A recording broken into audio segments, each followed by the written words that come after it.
Okay, let's get into your reading, Scorpio. Okay, wow. I genuinely need a second with this one. Because what came through the moment I sat down wasn't just interest, it wasn't casual attraction. This is obsession, the real kind. The kind where a person cannot stop thinking about you no matter how hard they try to redirect their own mind. And here's the twist your guides want you to hear before anything else. This reading is not about rushing back to them. It is about you taking every single bit of the time you actually need on your own terms, at your own pace. Drop a comment right now and say, I take my time. And if you haven't subscribed yet, please subscribe and turn on that notification bell. Okay, let's go all the way in. And before I pull a single card, I want to name exactly what I felt in your energy the moment I connected today. You are in a healing season, not a falling apart season, a genuinely healing one, deliberate and quiet. The kind where you're not chasing anyone, not checking anyone's messages every few minutes, not organizing your whole day around whether someone reaches out to you. And that stillness is exactly what has driven this person into the obsession your guides are about to describe. Because nothing pulls someone in harder than watching someone genuinely heal without them, without needing them to complete the picture at all. And I want to be honest with you about something before we go any further. This reading is not going to tell you to run back to them the second it's over. It's not going to tell you that their obsession means you should drop everything you're doing. Your guides are far more interested in protecting the healing you've already started than they are in rushing you toward any particular outcome, even a happy one. So hold both things at once as we go, the reality of what they feel and the complete uncompromised right you have to keep healing at whatever pace your own heart actually needs.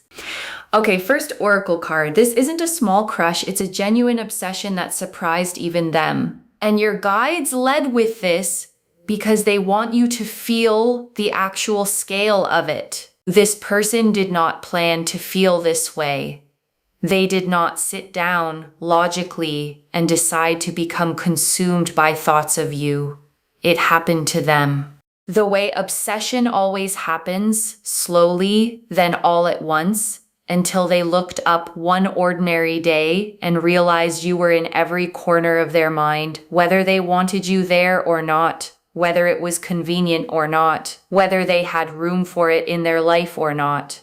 And that surprise is part of what makes it real. You cannot fake the specific quality of someone who is genuinely, involuntarily, completely obsessed with another person. Okay, second oracle card. They think about you at the worst possible times and it embarrasses them. And this oracle card gets specific because this isn't a controlled, convenient kind of thinking about you that they can schedule for a quiet moment alone. It happens at work, in meetings, in the middle of conversations with other people where they suddenly lose track of what's being said because your face just appeared in their mind out of absolutely nowhere, completely uninvited, and it embarrasses them because they have always prided themselves on being composed, on being someone who doesn't lose focus over anyone, and you have completely undone that carefully constructed image they had of themselves. Okay, third oracle card. Your absence is louder to them than your presence ever was. And here is something your guides really want you to sit with.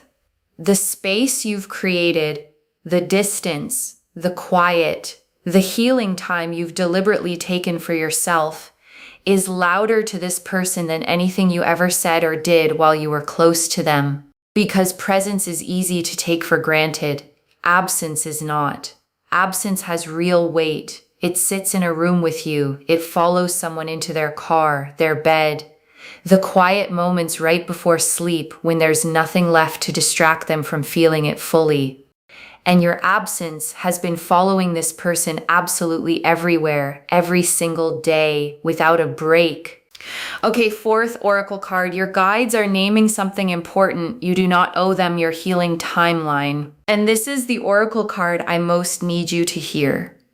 Because there is a pressure that can quietly creep in when you realize someone is this obsessed with you. A pull to speed things up, to reward the obsession.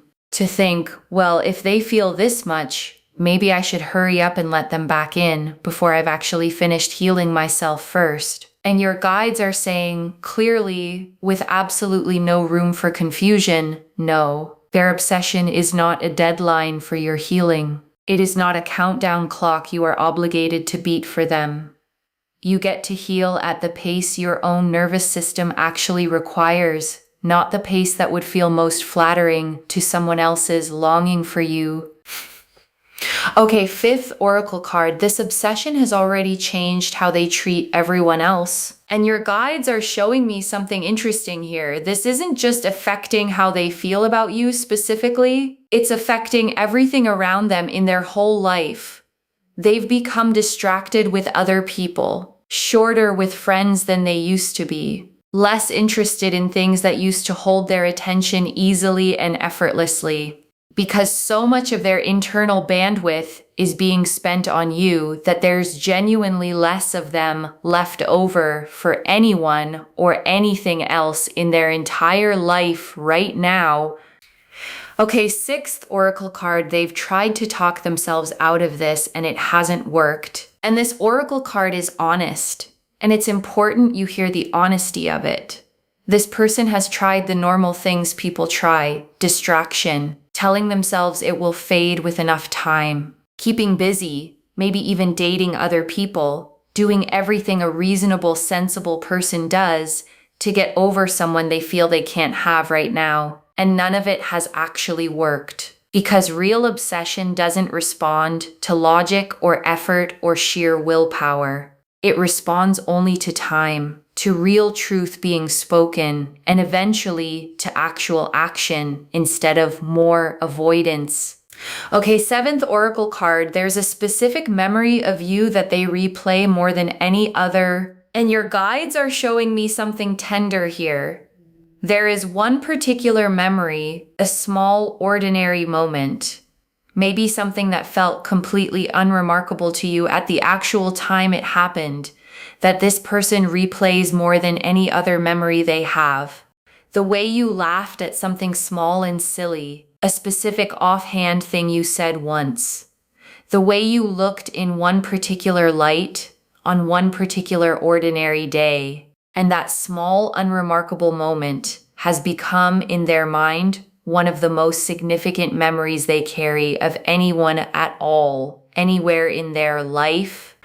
Okay, eighth oracle card. Healing at your own pace is not selfish. It's the thing that actually makes this real. And your guides want to reframe something important for you because taking your time to heal might feel, at certain moments, like you're being unkind or making them wait too long for no good reason, and your guides want to correct that thought pattern completely. Your healing is not selfish. It is the exact thing that determines whether whatever comes next is built on something real and lasting, or built on urgency and fear of loss instead. A relationship rushed purely to soothe someone else's obsession rarely holds together under real pressure. A relationship entered once you are actually whole again holds for good and doesn't crack the first time things get hard. Okay, ninth oracle card. This person is starting to understand that obsession isn't love yet. It's the beginning of it. And your guides want to be precise here because this genuinely matters. Obsession by itself is not the same thing as love. It's intensity, it's fixation. It can be the beginning of something real and lasting, or it can simply stay stuck at wanting without ever actually growing into loving someone well. And the good news your guides are showing me is that this person is starting to understand that difference clearly. They are beginning to realize that wanting you back means genuinely nothing if they can't actually show up and love you well once they finally get there in front of you. Okay, 10th oracle card. There's a version of them forming that's actually worthy of what you're healing into. And your guides saved this one because it's genuinely hopeful without rushing anything at all. This obsession, painful as it clearly is for them, is actually doing something underneath the surface. It's cracking open patterns they've probably carried for a very long time. Emotional avoidance, fear of real vulnerability, the habit of taking people for granted until they're already gone. And a different version of them is slowly forming underneath all of that discomfort. One that might actually be worthy of the healed, whole version of you that's emerging on the other side of this whole season. Okay, 11th oracle card. Your healing has its own timeline and it will not be rushed by anyone's urgency. And your guides want this repeated clearly because it's the core message underneath the entire reading today. Your healing has its own timeline. It is not on their clock at all. It is not accelerated by how obsessed they become, or by how many times they almost reach out and don't, or by how loudly their longing for you shows up in a spread of cards. Your nervous system, your heart, your own quiet process of becoming whole again moves at exactly the speed it genuinely needs to move at, and not one single bit faster than that. No matter who's waiting. Okay, 12th oracle card. When you do decide to engage again, it will be because you chose it, not because you were pulled by their need. And this oracle card matters most for how this whole thing ultimately resolves. Whatever happens next between you and this person, whether it's a real lasting reunion, a carefully boundaried friendship, or simply you moving forward without them entirely, it is going to happen because you decided it deliberately from a place of genuine strength, not because their obsession finally became loud enough to pull you back in before you were actually ready for that kind of step. Okay, 13th oracle card. This obsession is teaching them something about themselves they've never had to face before. And your guides want to add one more layer here before we move into the tarot spread. Because obsession, uncomfortable as it is, often forces a person to confront something they've successfully avoided their entire life up to now. For this person, it's the discovery that they are not actually as in control of their own heart as they always believed themselves to be.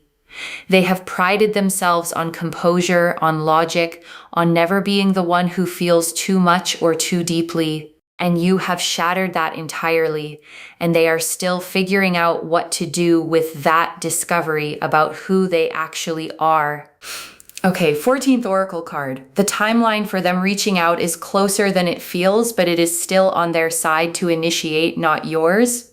And your guides want to say this clearly. The moment where they finally reach out for real is closer than the current quiet might suggest to you right now. But your guides want to be very, very clear about something. This is theirs to initiate, not yours to chase, not yours to hurry along, not yours to check on every single day, wondering if today is finally the day. You get to simply keep living your own life, keep healing at your own pace, and let whatever is genuinely coming arrive entirely on its own.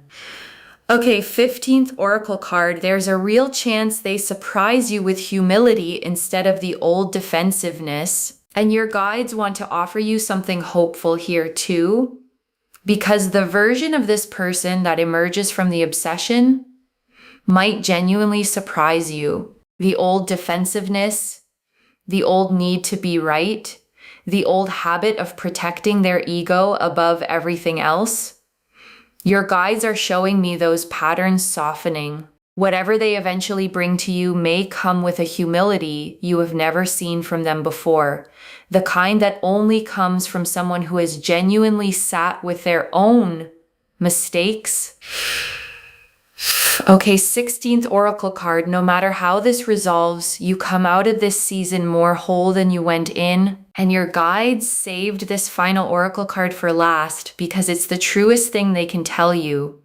Regardless of what happens with this specific person, regardless of whether this becomes a reunion or a closed chapter, you are coming out of this healing season more whole than you went into it, more certain of your own worth, more comfortable with your own company, more able to tell the difference between being wanted and being truly loved well. The moon, the devil reversed, the Knight of Cups, the Page of Cups, the Queen of Swords, the Hermit, the Four of Swords, the Nine of Swords, Strength, the Empress, the Two of Cups, the Ten of Cups, the Ace of Wands, the Ace of Pentacles, Judgment, the Sun, the Star. 17 cards. And I want to take real, unhurried time with every single one of them, because together they tell the complete story. The moon first. And the moon is obsession in its purest, most undiluted form. The dream state, can't tell what's real energy of someone completely consumed by feeling, unable to find solid ground underneath any of it. This card confirms exactly what the oracle cards already showed. This person is living right now in a kind of fog made entirely of thoughts of you, and the fog is not lifting on its own anytime soon. And the devil reversed, and this is important, so I want to slow down here for a moment, because upright, the devil is unhealthy attachment, control, an addictive bond that traps both people in something neither one can quite name or escape. Reversed. It's the breaking of exactly those chains. And what this tells me is that whatever unhealthy pattern existed between you two before, the chasing, the taking for granted, the imbalance in who was always showing up more, is genuinely loosening its grip now. This obsession, as intense as it clearly is not pulling either of you back into the old, unhealthy version of the bond you used to share. And the Knight of Cups. And this is romantic pursuit in full motion. Someone riding forward, led entirely by feeling rather than by any careful strategy, chasing something they want with their whole heart out in front of them like a banner. This is their energy right now. Not calculated, not manipulative in the slightest. Just genuinely emotionally driven toward you, even when they know full well that you're not ready yet. And the Page of Cups. And this is the message that's forming inside them right now. Young, sincere, a little unsure of itself, kind of energy, holding something out with both hands and quietly hoping it isn't dropped or rejected outright. Whatever they eventually say to you is going to carry that same sincerity, not smooth, not rehearsed to a shining polish, just genuinely offered the way a real, unpolished confession usually sounds when it finally comes out. And the Queen of Swords, and this is also you sitting right alongside the Hermit in this reading, clear-eyed, discerning, not cold at all, just no longer willing to give her heart away freely to anyone who hasn't earned the right to actually hold it carefully. This queen doesn't chase, doesn't beg, doesn't shrink herself down to make anyone else more comfortable.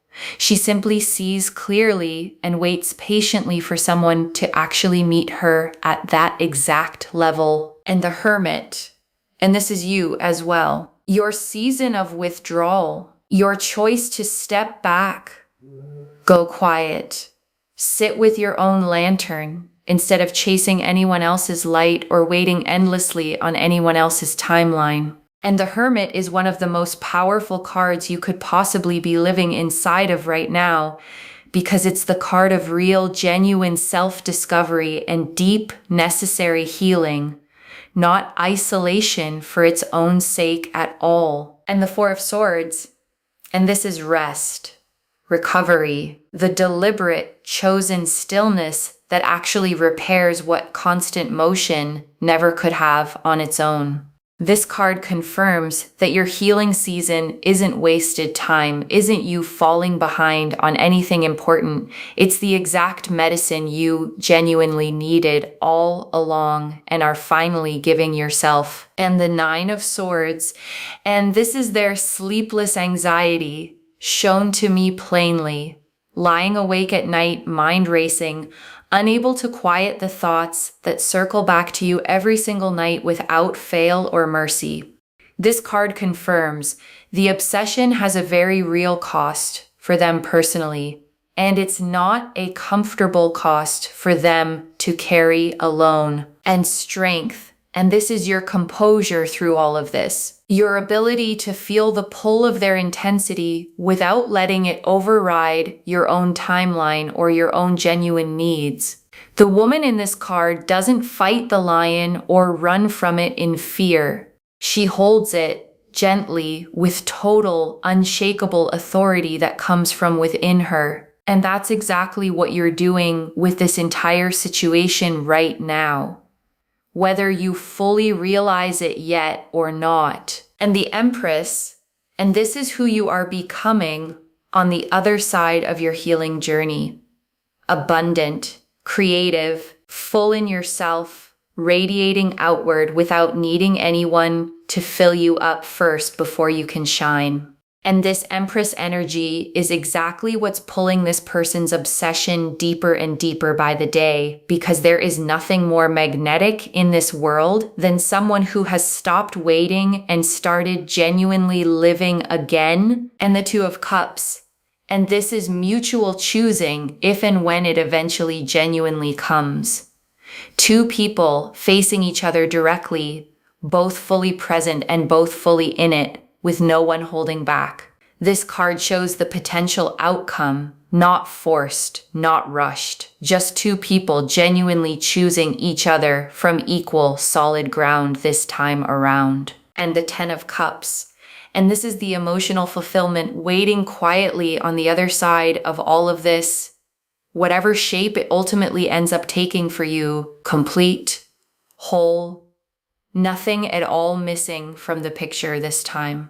And this card is a promise that your story does not end in longing or unresolved, endless waiting for something that never comes. And the Ace of Wands, and this is passion reignited from real solid ground, a fresh spark, genuine energy, the kind of beginning that feels alive and forward moving rather than desperate or anxious underneath the surface of it. And the Ace of Pentacles. And this is the real tangible proof that all of this isn't staying purely emotional. A concrete opportunity, a genuine door opening in the physical world, something you'll actually be able to see and hold and stand inside of, not just feel privately in your own heart. Whatever comes from this is going to be real in the world, not just real in someone's private thoughts. And Judgment.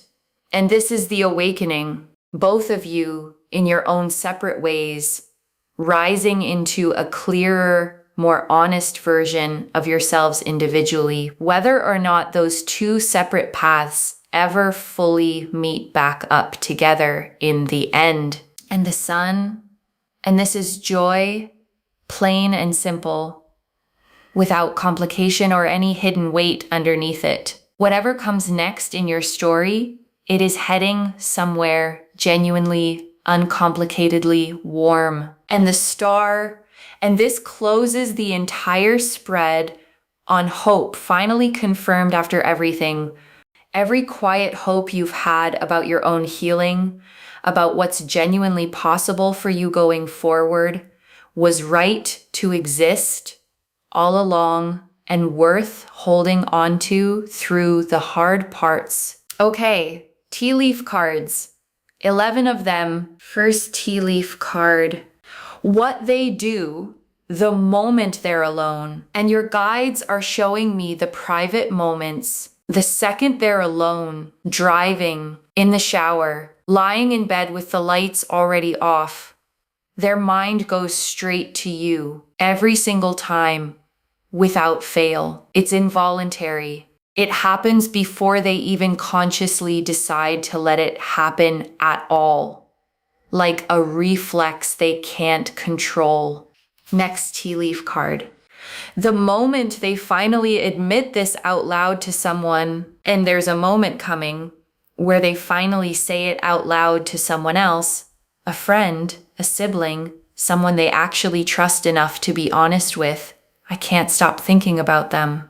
And saying it out loud makes it real in a way that thinking it privately, alone, never quite managed to do for them. Next tea leaf card. Why your silence has done more than words ever could, and your guides want you to understand why the silence has worked the way it has. Words can be argued with, dismissed, explained away with excuses.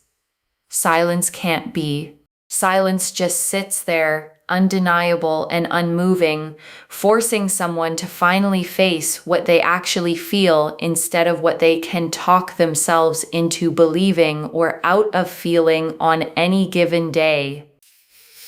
Next tea leaf card. What healing actually looks like for you right now. And your guides want to describe your healing honestly and plainly. It doesn't look dramatic at all. It looks like ordinary days, quiet mornings, slowly remembering who you are outside of any relationship whatsoever, outside of being anyone's anything at all. And that ordinary, undramatic kind of healing is exactly what's actually working for you right now, even on the days it doesn't feel like progress.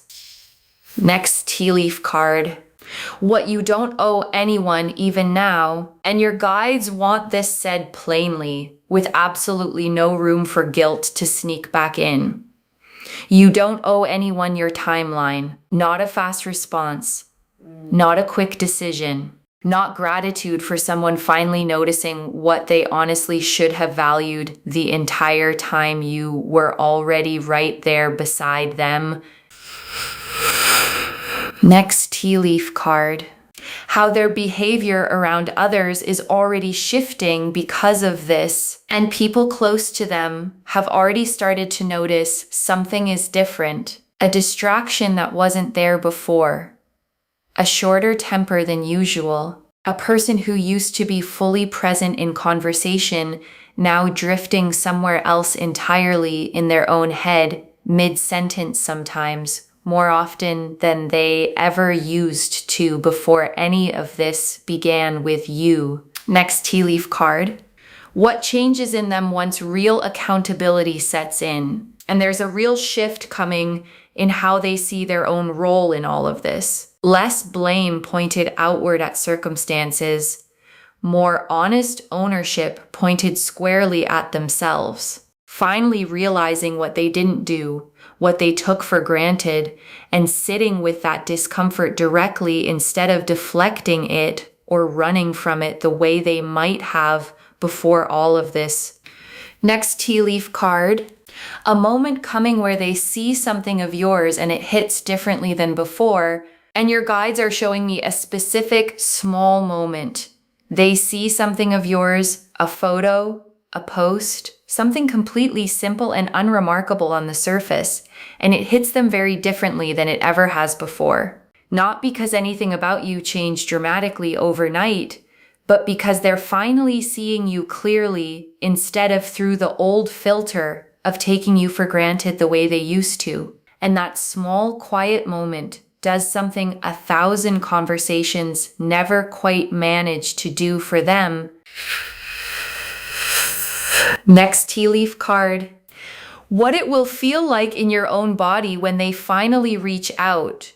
And your guides want you genuinely prepared for this moment whenever it actually comes for you. You won't feel desperate relief flooding through you. You won't feel like you've been rescued from anything.